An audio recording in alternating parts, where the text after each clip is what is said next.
વાત કરીશું વિભાજનના વિરોધની તો બનાસકાંઠા જિલ્લાના વિભાજનનો વિવાદ યથાવત જોવા મળી રહ્યો છે। ભાજપના જ નેતાઓનો સરકારના નિર્ણય સામે વિરોધ જોવા મળી રહ્યો છે। દિયોદરને ઓગળ જિલ્લો જાહેર કરવામાં આવે તેવી માંગ કરવામાં આવી છે। વાવના ધારાસભ્ય સ્વરૂપજી ઠાકોરે મુખ્યમંત્રીને પત્ર લખ્યો છે। સ્વરૂપજી ઠાકોરે પત્રમાં લખ્યું છે કે દિયોદર એ સેન્ટરમાં આવેલું છે, આજુબાજુના તાલુકાઓને દિયોદર આપવામાં સરળતા રહે તેવો પત્રમાં ઉલ્લેખ કરવામાં આવ્યો છે।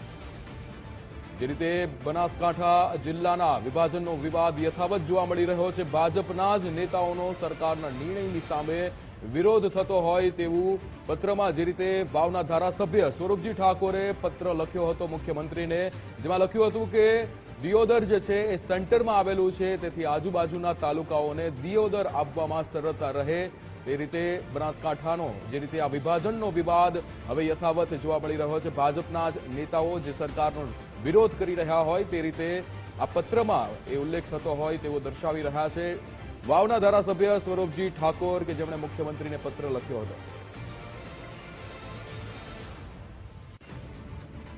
સ્વરૂપજી ઠાકોરે પત્રમાં લખ્યું હતું કે દિયોદર એ સેન્ટરમાં આવેલું છે, ત્યારે આજુબાજુના તાલુકાઓને પણ દિયોદરમાં આપવામાં જે રીતે સરળતા રહે, ત્યાંના લોકોને સરળતા રહે તે રીતે પત્રમાં ઉલ્લેખ કરવામાં આવ્યો છે। બનાસકાંઠાને જિલ્લાનો વિભાજન બાદ જે રીતે અલગ અલગ રીતે વિરોધ દર્શાવાઈ રહ્યો છે, લોકો ક્યાંક રમૂજી વિડીયો પણ બનાવી રહ્યા છે, ક્યાંક લોકો કટાક્ષ પણ કરી રહ્યા છે। આ વિભાજનનો વિરોધ જે જોવા મળી રહ્યો છે, ત્યારે દિયોદરને ઓગળ જિલ્લો જાહેર કરવામાં આવે તેવી માંગ વાવના ધારાસભ્ય સ્વરૂપજી ઠાકોર દ્વારા પત્રમાં કરવામાં આવી હતી। આપણી સાથે સંવાદદાતા કમલેશ જોડાઈ ગયા છે ફોન લાઈન પર। કમલેશ, જે રીતે સ્વરૂપજી ઠાકોરે પત્ર લખ્યો છે, મુખ્યમંત્રીને પત્ર લખ્યો છે અને જે રીતે વાત કરવામાં આવી છે કે દિયોદરને સેન્ટરમાં આવેલું છે અને તેની વાત કરવામાં આવી। જી બિલકુલ વિક્રમ, વાત કરવામાં આવે તો બનાસકાંઠા જિલ્લાને જે વિભાજન કરવાની જે વાત છે, વિભાજન કરવાનો જે નિર્ણય લેવામાં આવ્યો છેલ્લા 3 દિવસથી બનાસકાંઠા જિલ્લામાં દિયોદર હોય, ભાભર હોય કે પછી ધાનેરા હોય, તમામ જગ્યાએ ક્યાંક ને ક્યાંક વિરોધ જોવા મળી રહ્યો છે। અનેક લોકોની માંગણી છે કે જે કહી શકાય કે જે વાવ અને થારા જિલ્લો બનાવ્યો તે યોગ્ય છે, તો કાંકરેજ અને ધાનેરાના અને દિયોદરના કેટલાક લોકો વિરોધ કરી રહ્યા છે કે તે અયોગ્ય છે।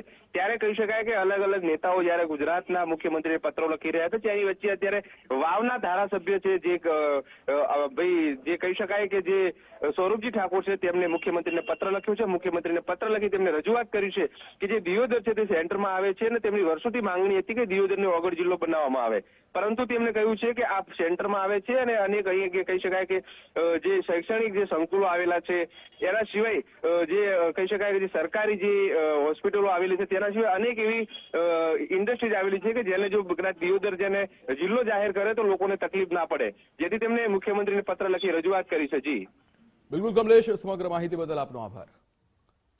બીજી રીતે વાવના ધારાસભ્ય સ્વરૂપજી ઠાકોર દ્વારા મુખ્યમંત્રીને પત્ર લખવામાં આવ્યો છે। બનાસકાંઠા જિલ્લાના વિભાજન બાદ જે રીતે વિવાદ છે એ યથાવત જોવા મળી રહ્યો છે। હવે ભાજપના જ નેતાઓ દ્વારા સરકારની સામે વિરોધ જોવા મળી રહ્યો છે। વાવના ધારાસભ્ય સ્વરૂપજી ઠાકોરનો પત્ર વાયરલ થઈ રહ્યો છે, જેમાં દિયોદરને ઓગળ જિલ્લો બનાવવાની માંગ સાથે આ પત્રમાં ઉલ્લેખ કરવામાં આવ્યો છે।